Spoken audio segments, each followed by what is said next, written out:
It's time to check Adam's voicemail. Ace man, 2 kids, 0 umbilical cords cut. Let the doctors do it. Get it on. You can leave us a message at 888-634-1744.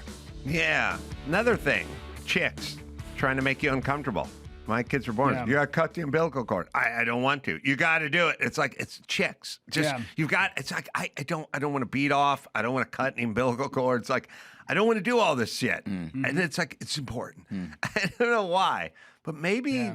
That's why he asked me to cut his kid's umbilical cord. That was very nice of him. Yeah. God. All right. What do you got, Rudy? All right. So, more gay people are speaking out against the gender ideology of trans and queer activists. More than 36 in-depth interviews with gay men, lesbian women, bisexuals, and transgender people, along with surveys and several new books, reveal a complicated relationship between the LGB and TQ plus components of what advocacy organizations and the Democratic Party refer to as LGBTQ people. Can we, was this ever going to work where you take like 8 separate groups and just put them all in one hamper and go, that I represent all you?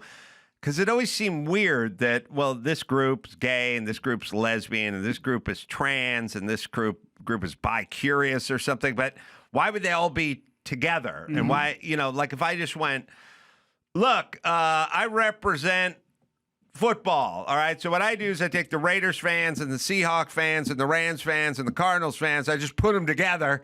And then I represent, it's like, they don't all want each other to win. Right. They have different teams. They have different jerseys. They're only one's going to make the Super Bowl this year. Why do you think this is going to work that I can lump, even that way with like black and brown? Like, listen, I don't know if you've done the black and brown math, but I've done the prison black and brown math. They don't seem to want to hang out together that often.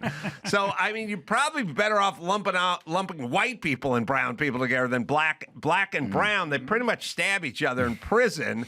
So I don't think they're the best of buddies. So why is it you represent? Also, it's always like the same white chick who represents the black and brown community and the LGBT. So, hey, heterosexual white bitch, you with the red hair, you represent the black and the brown and then 5 different sexualities that you're not? Yeah. That's presumptuous. Yeah. Adam? Yeah, I don't know.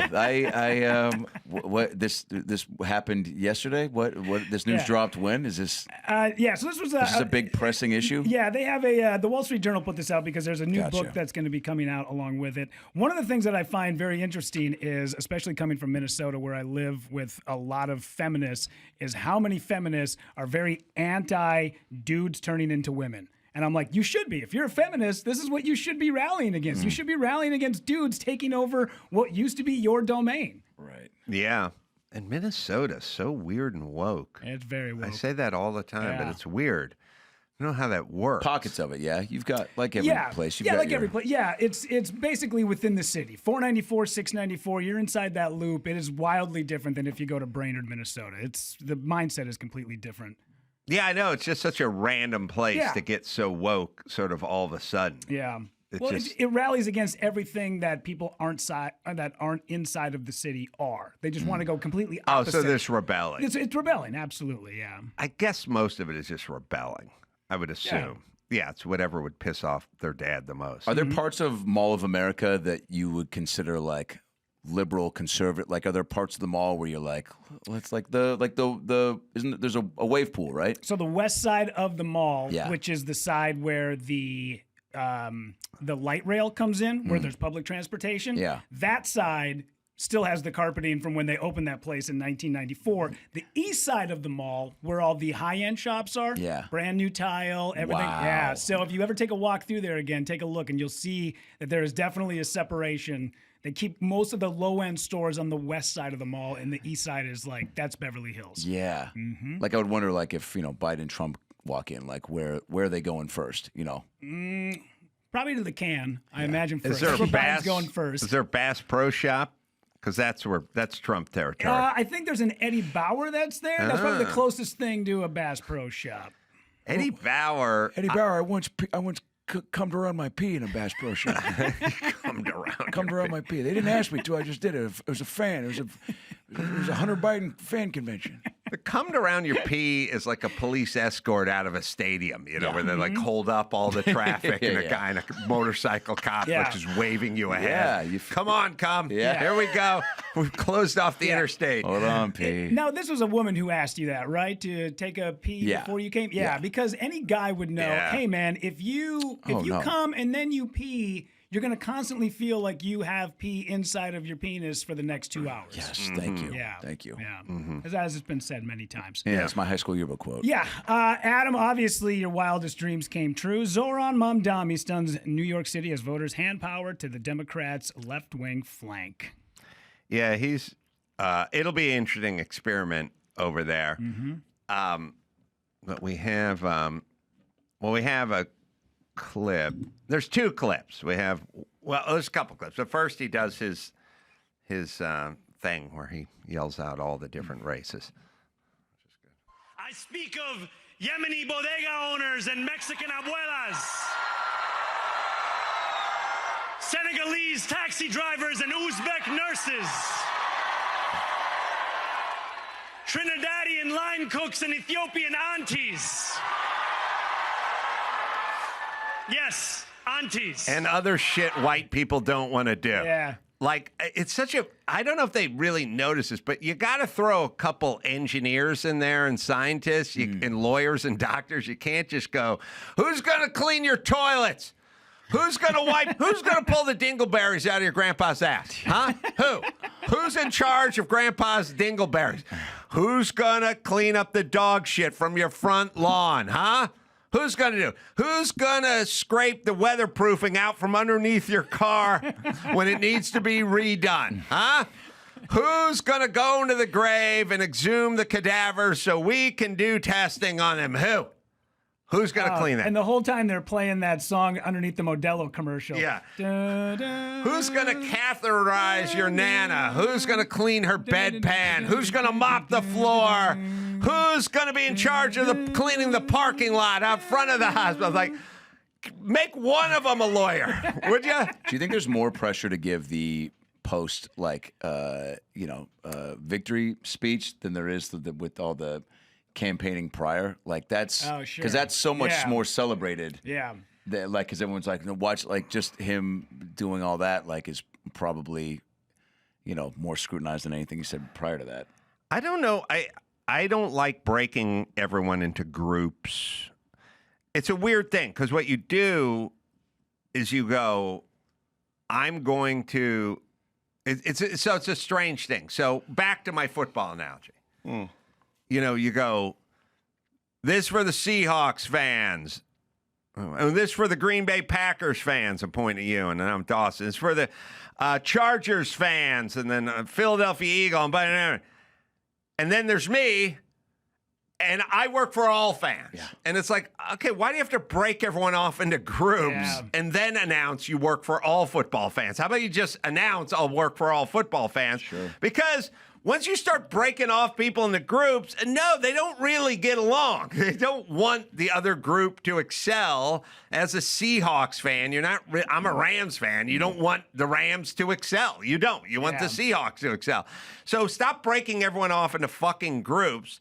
But there's a bigger problem with this douche, which is my other clip, which is I was explaining there's a problem. Somebody wrote an article about it. We'll get into it one day, but it's called gynofascism, which is we decided it'd be a good idea if ladies ran everything, and it turns out they're fucking things up because they have a different brain than we have, and when they get in charge, they tend to not be good as a group at running things. There needs to be a little more testosterone mix in there.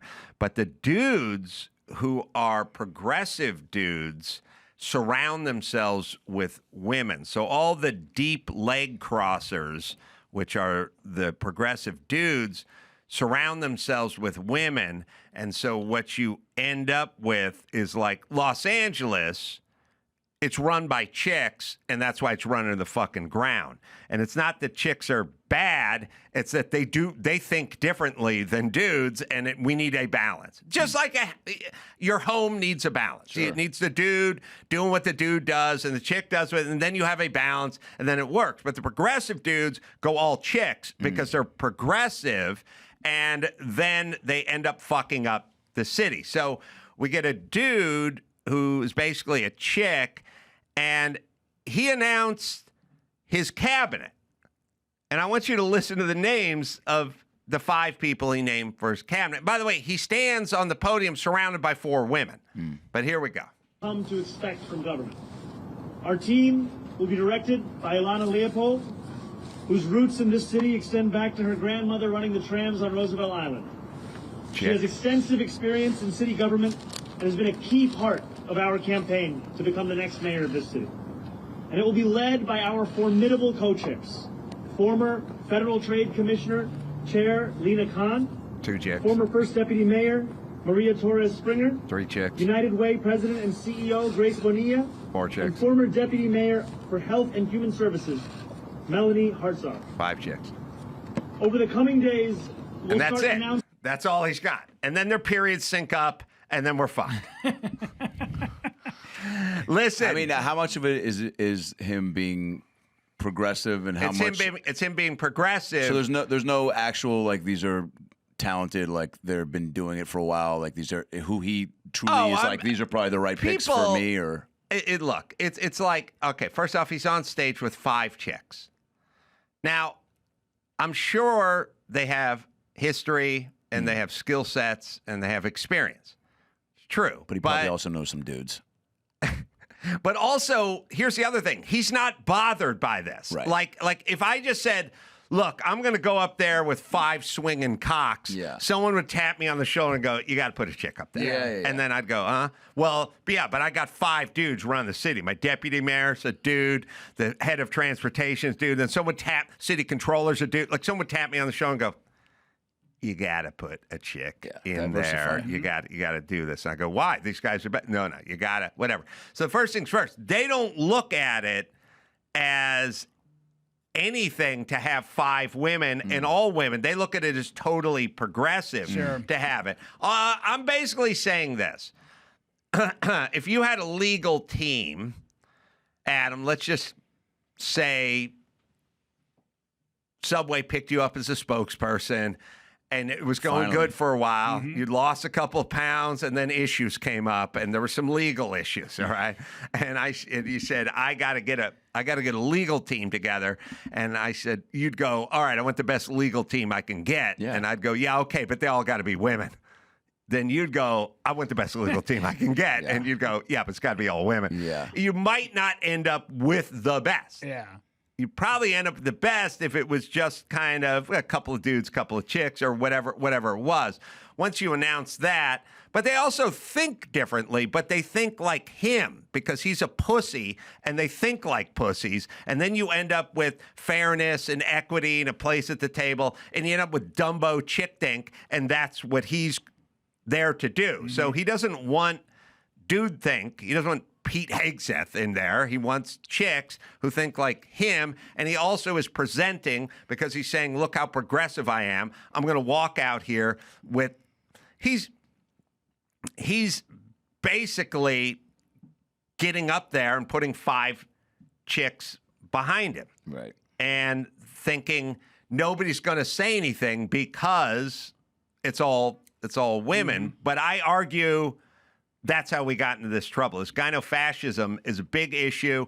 Just mark my words. Everyone hates me. I get it. They think I'm a dick. They think I'm misogynist. We will ruin our society with this. We are ruining our society with this. It will keep going, and you will see, and then people will never apologize to me.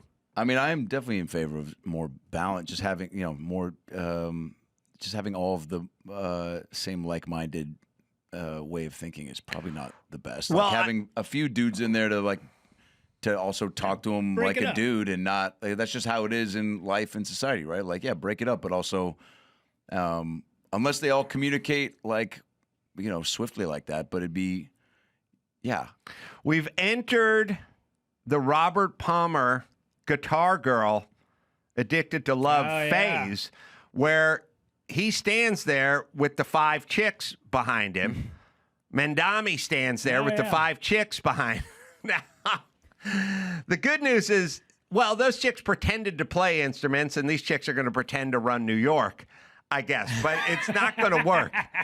It's not. LA's all fucking chicks running LA, and they've run it into the fucking ground. It's good for ceremonial shit. It's good for, Dodgers and parades. It's not good for wildfires. Yeah, that'll change. What I want Karen to say. Bess Yeah. is, she's done, right? I think she's done.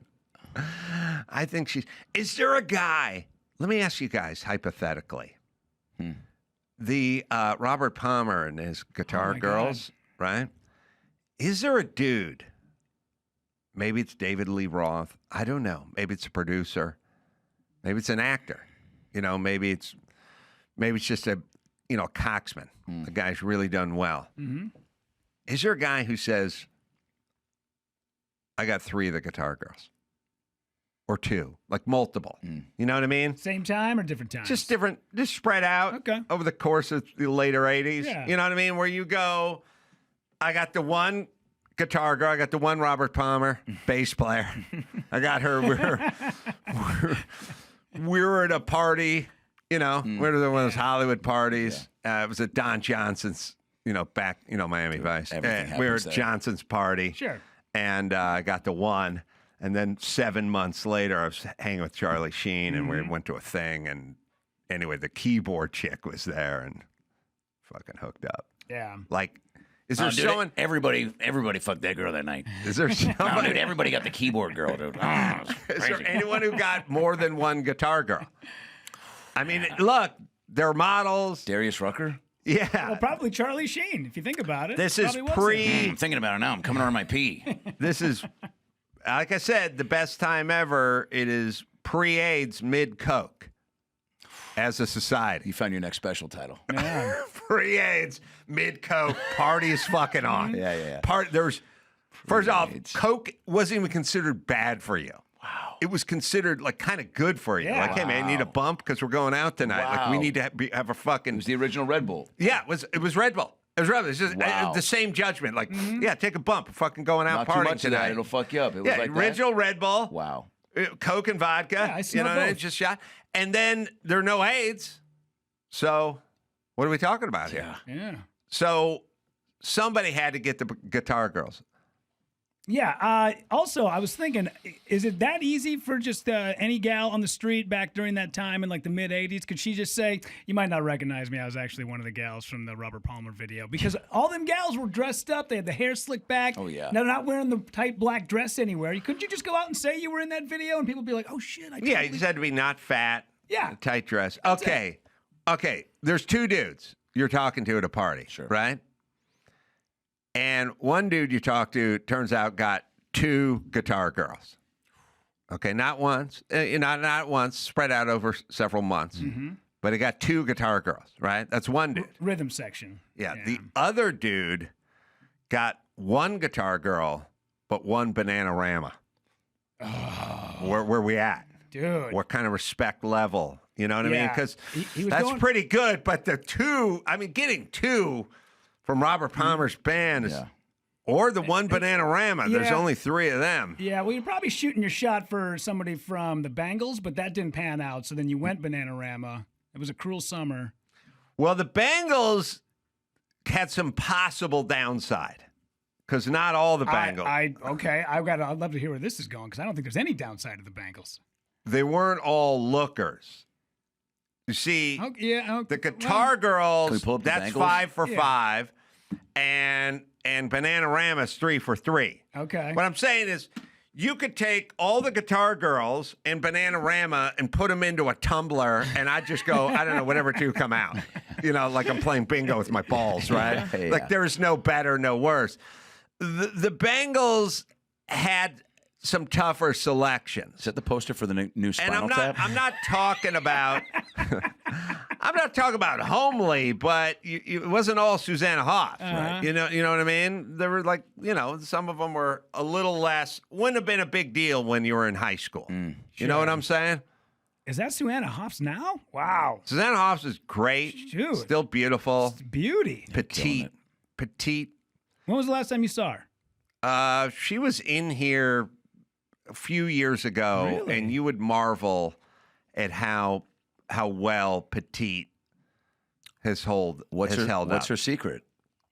It's Subway subs. being petite. I do think like petite women. It's almost like being Asian. You're gonna be fine, Rudy. They just hold up. You're gonna be Thank fine. you, buddy. Yeah. Appreciate it. Yeah. Now, all right. So what I'm saying is you can't go all of Bengals. Yeah. Okay. But you can go all of Bananarama. Yeah. And you can go all Guitar Girls. Okay.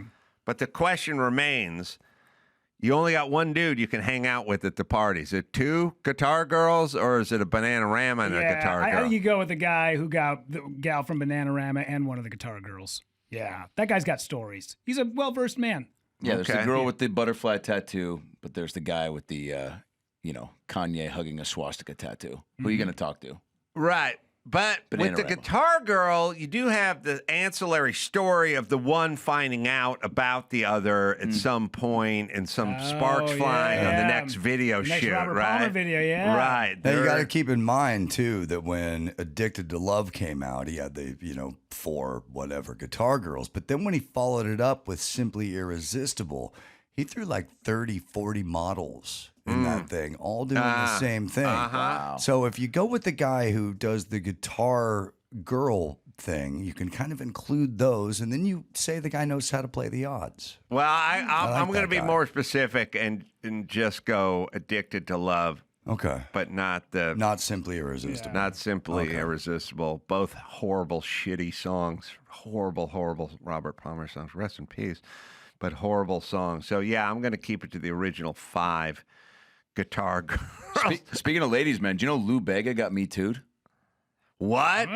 Gotcha. You guys are on my new prank show called Fuck You, Adam and Rudy. We got you there. But if there was a guy to get called out, Yeah. a little bit of Erica, a little bit of Monica. Monica, He had them all out, just out there. put himself on blast. Mm-hmm. Wears his heart on his sleeve. God. I remember interviewing Lou Bega. You did? Yeah. Oh, man. yeah. That might be the coolest thing you've told me. Yeah. Loveline, MTV. Oh, my God. The height of Bega. Lou Bega, 1997 and a half or something.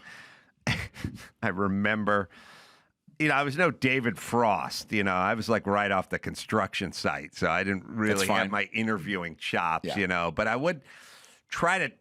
I knew at the time the song sucked badly. Like I knew it sucked. Because of right? how popular it was? Yeah, it's because how popular it was. And I also knew he had no follow-up to this. This was going to be it for Lou Bega. I knew there was nothing else. And I was attempting to do an interview and sort of started to be tactful when I said, like, you saving your money? You know what I mean? Or like, you getting any vocational training? Oh or my like, I was God. trying to kind of say, like, have a plan B? don't, Are you interested in law? it can be a tricky business, And Lou just sort of looked at me with his penciled-in mustache and his bowler on, and he just looked at me and he just went, this is just the beginning. And I was like, well, hang on to that money, And he's like, this is a launching pad. Like, it's from here up, from here. And I remember kind of going, I don't think it is, and based on your talent, just having a really shitty song. And he just gave me a look like, what are you talking about? Because it's going to be, this is the beginning of Lou Bega mania. And your grandparents and grandchildren will know about Lou Bega years from now. And I was like, I just remember thinking, oh man, this is trouble. Yeah. Holy shit. What a place to be where you're that self-assured. But I guess, when your song is being played in every KFC and every brothel and every, Best Buy, it's just, it was the anthem for the 90s. Yeah. I think for maybe most of the year, it was like NBA and NBC was playing it for commercial what breaks. What year was I'm just saying 97 and a half, maybe 98. I'm going to say it was before 2000 for sure. Yeah, for sure. It's Yep. probably 98, I think. Yeah. It's freshman year of high school for me. And That was Titanic and Lou Bega were holding court. What if modern day Lou Bega travels back in time to 1997 Lou Bega and tells him, hey, 35 years from now, you're going to be doing a Credit Karma commercial. Hang on to a couple of bucks. And he's Don't like, buy "Oh, that the helicopter. fuck you were talking about? Fuck you, Rudy. Mambo number 5, 99. 1999. Yeah. Dude, he got it in just before Y2K. Yeah. And what was it, early? And that's what Lou Bega does. How many now? And did he sell? He just sold single. Did he have follow-ups? No. He had one song that came out after that. I'm spacing on the name, but it went nowhere. It's like I love me some Gin Blossoms, but I think of Hey Jealousy and Follow You Down, and that's about all I got. That's it. Yeah. So Blind Melon. They fall. Yeah. No Rain, and then what else? What else? No Yeah, hits. yeah. But yeah. The idea that the song was called Mambo Number 5 kind of implies that there was a Mambo 1 through 4. Totally. Right. Now that's Maybe what I call Mambo. unreleased. That's box set material. And that's like starting with the when the show comes out and it's like, here's the ending, and now we're gonna go back and show you the rest. So he should have, if he was playing his cards right, comes out with Mambo number 5, crushes it, and he's like, dude, you think there was a lot of girls in that video? 2 and 3. Dude, you got to hear Mambo 3. Bro. Mambo 3 is it's the cast of Two Girls, One Cup. It's all the Robert Plant girls. It's the girl who told Adam Ray to come around his pee. It's everybody. Come around your pee. Maybe, yeah, but I don't know. Where is he now? Is he dead? No, he's around. He's still alive. Yeah. Let's get him Mambo back in number here for a 5. You follow-up. know, there was 5 guitar girls with Robert Palmer's band, by the way. yeah. It's a lot of 5s going on. Yeah, $5 foot long. Yeah. What? It always comes back to Fogle. Yeah, doesn't it? That's what he says when he gets out of prison. By the way, he comes up on people that are talking about sandwiches, and he goes, "You guys talking about Subway?" They go, "No, we're actually just talking about the sandwich we're eating." It always comes back to Fogle. They go, "That's not going to catch on, man." Yeah. What do we do with what's Fogle do? I mean, do we try to book him on the pod? Yes, but I also think you have to. And then I also think if you're him, I don't think you. There's a part of him that goes, I did my time, I paid my dues. I should be able just to walk right back into a Walmart and not be judged for my actions. I don't think that's going to be the case. I think unless he grows a goatee, you got to like grow maybe wear a wig, maybe dress like Johnny Depp, do something to. I wouldn't assimilate as quickly as you think you can. Does he start doing stand-up? Oh my God! And will you mentor him? Oh, which question do I have to answer first? I want to know if you'll mentor. Can I sleep on it? Wow. Let's get him on Kill Tony, and I think let the gods do that work. And I'm seeing like him hosting the 2031 AVN Awards or something, right? Like Without somebody. question. 2031, 2029. I think the year he's out. Day he gets out. Right. That's the AVN's play. And does some like edgy company like Liquid Death reach out to him and go, maybe not Liquid Death, but maybe Surge comes back, or OK Soda, Crystal Clear Pepsi. Where's my Crystal Clear Pepsi? Jolt comes out, Yeah, dude. Somebody that wants to make a big swing, or Four Loko, Four Loko, Shasta. Shasta, comes 25 back. cents. RC Cola. Cola. Yeah, it's somebody that's just been waiting in the wings who's like, we don't have a lot of budget for a spokesman, but we're looking to, and you meet in the middle. It's almost like, when you get on SNL, right? Like there's not a lot of money up front, but they go, well, a lot of people would kill for this opportunity. So I think Surge goes to Fogle and goes, look, dude, we could really turn the world upside down right now. Pay you in Jolt. Pay you in Jolt. Yeah. Well, I mean, in a world where everybody, you come out with an advertising campaign and everyone starts talking about it, and there's no real bad publicity anymore because everyone's outraged or it's out there. It's like for 4 days, everyone would be talking about Shasta Cola. Yeah. It just would be, right? Like I don't know. The other way it would work too is if Jared gained all the weight back and then he legally changed his name to Fat Jared. They say, hey, it's Fat Jared for Shasta Cola. Yeah, he could sing for no effects. Yeah. Yeah, my feeling, I've said for a million years, he should just be the spokesperson for Quiznos, and then you can go back to the age-old Smucker's Jelly campaign, which was with a name like Smucker's, we gotta be good. Yeah. And you just go, Jared is the new spokesperson for Quiznos, and they just go, you know how good our sandwiches are? We got a fucking pedophile. And he's put the weight back on from eating our sandwiches because they're so fucking good. And that's how confident we are in our product. Yeah. All right, let's give some plugs where plugs are due. Adam's got shows coming up in Houston.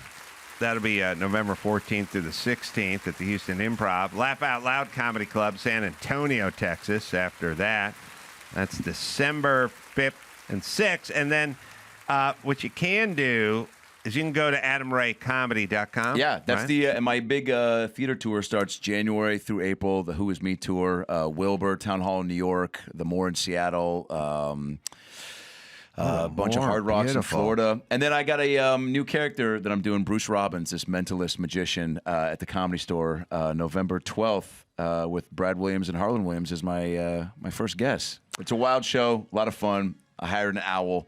It's going to be bananas.